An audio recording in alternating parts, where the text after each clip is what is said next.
अस्सलाम वालेकुम दोस्तों, नदीम अहमद हाजिर है अपने नए व्लॉग के साथ। जी हाँ, ये व्लॉग जो है बड़ा ही हैरानकुन ख़बरों से भरपूर है। इसके अंदर वो बातें हैं जिनमें जो आपको अभी मुख्तलिफ़ जगह पे नहीं मिली होंगी। MQM की राब्ता कमेटी के इजलास का कंप्लीट रिकॉर्ड लीक हो गया। किसी ने रिकॉर्डिंग करके उसको जारी कर दिया। तमाम चेहरे बेनकाब। जी हाँ, मुस्तफ़ा कमाल साहब ने एग्री भी कर लिया। जी हाँ, ये मेरी आवाज़ है और मेरी बातें हैं जो रिकॉर्ड की गई हैं। तो ये सब राज क्या है, वो रिकॉर्ड करने वाले कौन हैं और इसको लीक क्यों किया गया और इस वक्त क्यों किया गया, इसके पीछे क्या कहानी है, तो हम सब आपको बताएंगे। लेकिन इससे पहले आप प्लीज़ मेरी दरख्वास्त है कि मेरे इस चैनल को आप सब्सक्राइब करें, इसको लाइक करें, कमेंट दें और बेल के बटन को क्लिक करें। इंशाल्लाह आपको इसी तरह हम गर्मा गर्म खबरें आप तक पहुंचाते रहेंगे। पिछले कुछ घंटों से जब से इनकी रिकॉर्डिंग शुरू हुई, लीक हुई, शुरू से मतलब लीक रिकॉर्डिंग जो शुरू हुई मुख्तलिफ चैनल्स पे चलना, तो वो मुख्तलिफ जो सोशल मीडिया के प्लेटफॉर्म पे वो आ रही थी। उस वक्त लोगों ने इतना ध्यान नहीं दिया। फिर जब उसको सुना गया तो साहब वो तो बड़ी दिलचस्प थी। उसके अंदर जनाब जो MQM पाकिस्तान की राब्ता कमेटी का एक इजलास, और उस इजलास के अंदर तमाम राब्ता कमेटी के अरकान बैठे हुए हैं और कुर्सी पर जनाब जो खिताब फरमा रहे हैं या अपनी कहानी सुना रहे हैं वो है जनाब मुस्तफ़ा कमाल साहब। और मुस्तफ़ा कमाल साहब ये और एक रिकॉर्डिंग भी उस इजलास की है जो कि इलेक्शन जीतने के बाद जब फॉर्मेशन ऑफ गवर्नमेंट कोalition बन रही थी, ये लोग इस्लामाबाद गए, वहाँ जाके इन्होंने मुलाकात की नून लीग वालों से, शहबाज शरीफ से और बाकी दीगर ज़ोमा से उनके। और तो उसकी कहानी अपने आप को यानी अपने लोगों को सुना रहे हैं कि भाई बात क्या है। और जहाँ तक इस बात का है कि ये मुस्तनद है, जी हाँ बिल्कुल मुस्तनद है। मुस्तफ़ा कमाल साहब ने एग्री कर लिया है कि जी मेरी आवाज़ है, मैं ही ये बातें कर रहा हूँ और ये बिल्कुल सही रिकॉर्डिंग है। तो अब ये रिकॉर्डिंग किसने की और इस रिकॉर्डिंग में क्या है और अब MQM में क्या होने वाला है, तो इसको पूरा इसको ज़रूर सुनिए। और इससे पहले मैं रिक्वेस्ट करूँगा कि प्लीज़ मेरे इस चैनल को आप सब्सक्राइब कीजिए, इसको लाइक कीजिए और बेल के बटन को क्लिक कीजिए, अपने कमेंट दीजिए, अपने सवालात भेजिए। इंशाअल्लाह हम तमाम चीज़ों से आपको आगाह करते रहेंगे। तो इसको पूरा सुनिएगा जनाब, इस पे बहुत ही बातें हैं कि अब होने क्या वाला है, हुआ क्या था, क्या चीज़ एक्सपोज हुई है, किसने एक्सपोज की है, किसने रिकॉर्डिंग लीक की है और किसको ये बुरे इल्ज़ाम ठहरा रहे हैं। अब राब्ता कमेटी में क्या टूट फूट होने वाली है, इनको निकाला जा रहा है और मिनिस्ट्रियां कौन बनेगी और सिंध गवर्नमेंट में अपोजिशन लीडर कौन बनेगा। जी जनाब, तो मेरे भाई पहले तो रिकॉर्डिंग की बात करें कि रिकॉर्डिंग है क्या। रिकॉर्डिंग है ये वहाँ से आते हैं, बात करते जमा होते हैं, मिल के आते हैं नून लीग के अहदेदारान से, उसके बाद और कोलिशन गवर्नमेंट पे अपनी शमूलियत का इंडिकेशन देते हैं और साथ में बयान भी देते हैं कि हमने जो अपने शराइत उनके सामने रख दी हैं नून लीग के। फिर ये आते हैं और इजलास होता है राब्ता कमेटी का, उसमें तमाम राब्ता कमेटी के मेंबरान शामिल होते हैं। मुस्तफ़ा कमाल साहब कहानी सुनाते हैं। अब कहानी क्या सुना रहे हैं, कहानी वही सुना रहे हैं कि साहब हम बुला तो लिए क्या, लेकिन हमें तो लिफ्ट ही नहीं कराई।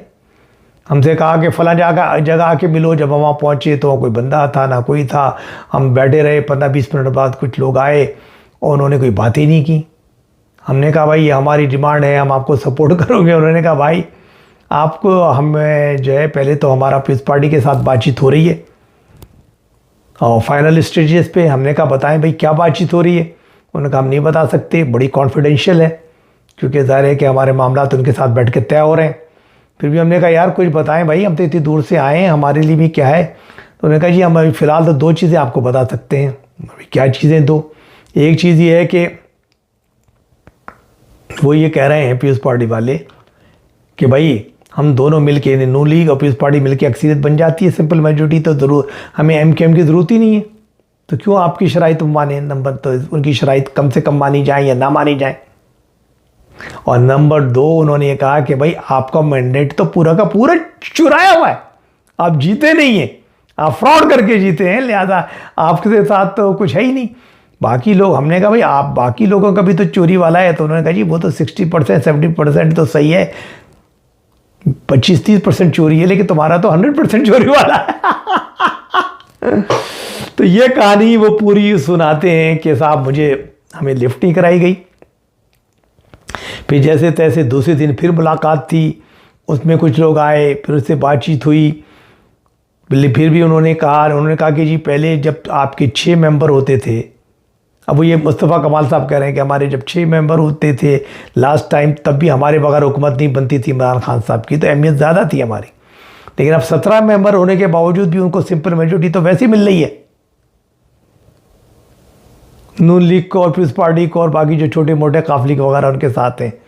लिहाजा हमारी तो कोई अहमियत ही नहीं, हमारी बात तो कोई पावर से सुन ही नहीं रहा। जो हमारी शर्तें हैं, डिमांडें हैं, ये हैं, उन पे तो कोई लिफ्ट ही नहीं हो रही, कोई लिफ्ट ही नहीं करा रहा। तो अब वो ये क्या कहना चाह रहे थे, वो शायद ये बताना चाह रहे थे कि भाई देखो जो भी मिले हमें वही पकड़ना पड़ेगा, अब हमें ज़्यादा हमें ख्वाब नहीं देखने चाहिए। और भी इसमें बहुत सारी बातें हैं कि भाई दूसरे दिन मुलाकात में कोई ख़ास पेशरफ्त नहीं हुई, थोड़ी बहुत बातचीत हुई हमारी, और अभी भी हम उनसे राब्ते में कर रहे हैं, हमारी बातचीत चल रही है, लेकिन बहुत ज़्यादा हमें एक्सपेक्टेशन नहीं होनी चाहिए। गवर्नर के मामले पे भी काफ़ी बात हमने कोशिश की कि भाई हमें चाहिए और ये चाहिए, लेकिन उन्होंने कहा ठीक है हम सोचेंगे, लेकिन अभी तक हमें कोई ऐसी वो नहीं कराई गई है यकीन दहानी।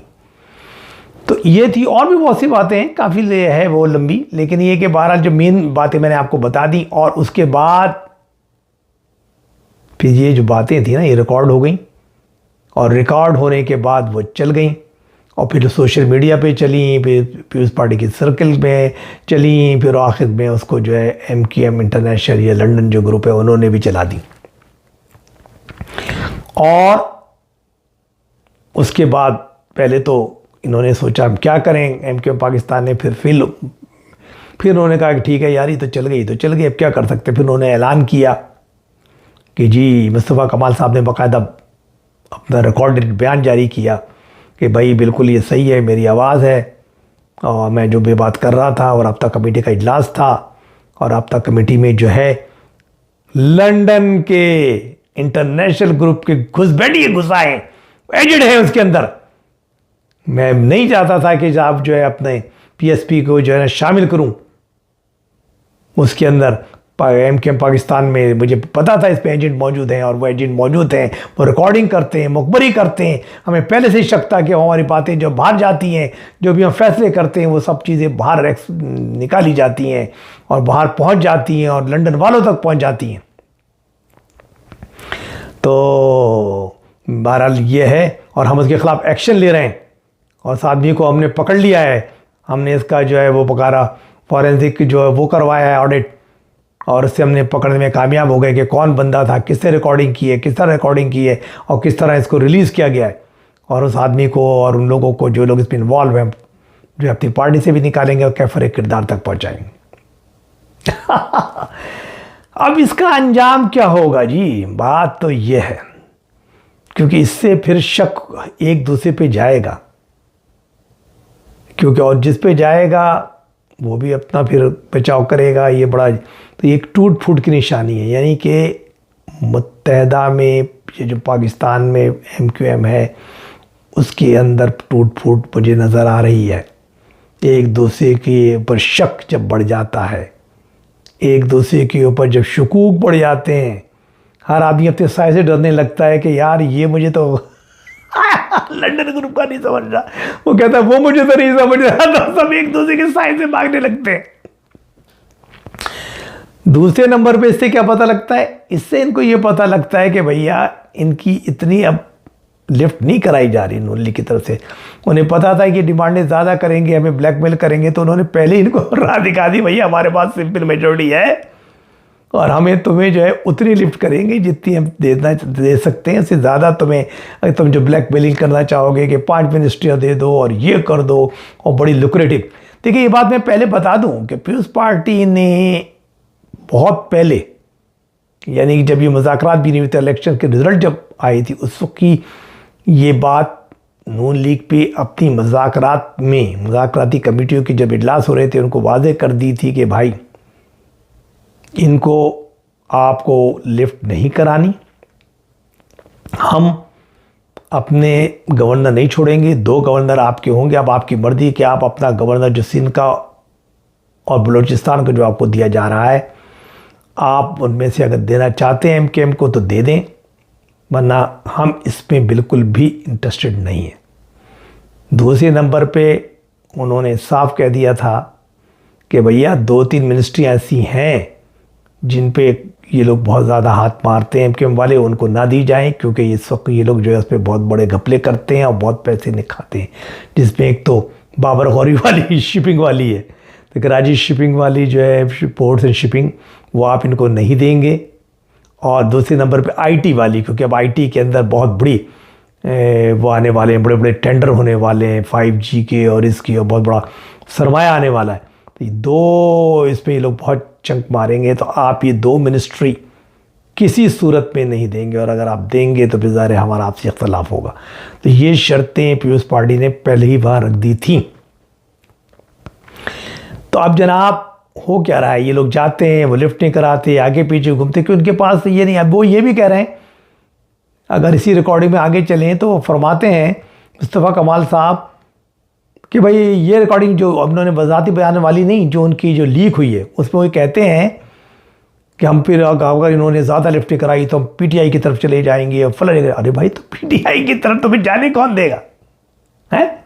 और जाने से तुम्हें एक बेनिफिट भी क्या होगा, वो कोई पावर में तो नहीं आ रहे, और तुम अगर चाहते भी हो तो तुम्हें जाने भी नहीं दिया जाएगा, कि तुम्हारा मैंडेट ही ऐसा है कि वो लोग जो हैं मुख्तदरा के हल्के, वो तुम्हें वहाँ नहीं जाने देंगे।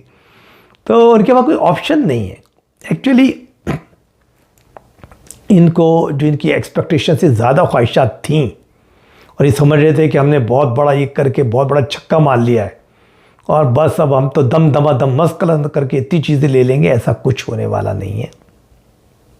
सिंपल मेजॉरिटी उनके पास है, और अगर वो चाहेंगे तो फॉरवर्ड ब्लॉक पीटीआई की उन आज़ाद लोगों में, जो कि अब सुन्नी इत्तेहाद काउंसिल है, उस पर फॉरवर्ड ब्लॉक बना देंगे, उनके लिए मसला नहीं है। तो मेरे भाई, आपको वही मिलेगा जो आपकी हैसियत है। तो भाई अपने सफ़ों के अंदर थोड़ा सा मतलब ये कि एक दूसरे पर एतबार रखें, सफ़े मजबूत रखें, और ये जो चीज़ें और जो लीक हुई है बड़ी बात है। अब इस पर एमकेएम लंदन वालों पे आपने इल्ज़ाम लगा दिया, क्या मालूम उन्होंने किया किसी और ने किया, क्योंकि उसके आपके पास कोई और तो था नहीं कि आप किस पे लगाते, तो आपने उन पे लगा दिया। पता नहीं किस किस के किससे ताल्लुक़ हैं, कितने लोग आपके पीपल्स पार्टी में चले गए हैं, कितने लोग उसमें चले गए हैं। फिर डॉक्टर आसिम साहब जो हैं वो भी चाह रहे थे कि मैं गवर्नर बनूं, आप रुकावट हैं, आपने एग्री नहीं किया, आप अपना चाहते थे टिसूरी साहब। बहुत सारी बातें हैं इसके अंदर कि कौन क्या कर रहा है। तो बेटा ऐसा ही होता है दोस्तों, ऐसा तो होता है ऐसे कामों में। तो अब ये जो दिलचस्प सवाल है कि बंदा कौन है, देखिए हम तो इसको पॉइंट आउट नहीं करेंगे, क्योंकि इस वक्त तो ये एक दूसरे पे ब्लेम गेम चल रहा है। वो कह रहा है ये, कोई कुछ कह रहा है कुछ ख़वातीन इसमें शामिल है, उन लोगों ने हरकत की है, कुछ कह रहा है फला ने की है, कुछ कह रहा है कुछ। बहरहाल ये चीज़ें गलत हैं, इससे खौफ व हरास फैलता है आपस में, पार्टी के अंदर टूट-फूट होती है। लिहाजा बहुत तरीके से आप छानबीन करें और तरीके से हैंडल करें सिचुएशन को। वजारतें तो खैर आपको मिल जाएंगी, वजारतें आपको 3-4 आपको मिल जानी हैं फेडरल गवर्नमेंट की, क्योंकि वजारतें खाली पड़ी हैं, पीपल्स पार्टी तो वजारतें ले ही नहीं रही, तो वजारतें आपको मिल जाएंगी, उसमें आप परेशान ना हो, थोड़े ठंडे दिल से काम करें और अपने देखें कलम किताबें कान और आँखें खुली रहे तो अच्छा है। तो दोस्तों बस व्लॉग को मैं यहाँ ख़त्म करता हूँ। कल फिर दिलचस्प इसके बारे में मज़ीद मालूमात लेकर जो मुझे मुख्तलिफ ज़राए से हासिल हो रही हैं फिर आपसे बात करूँगा। जब तक के लिए मुझे इजाज़त दीजिए। अल्लाह हाफिज़।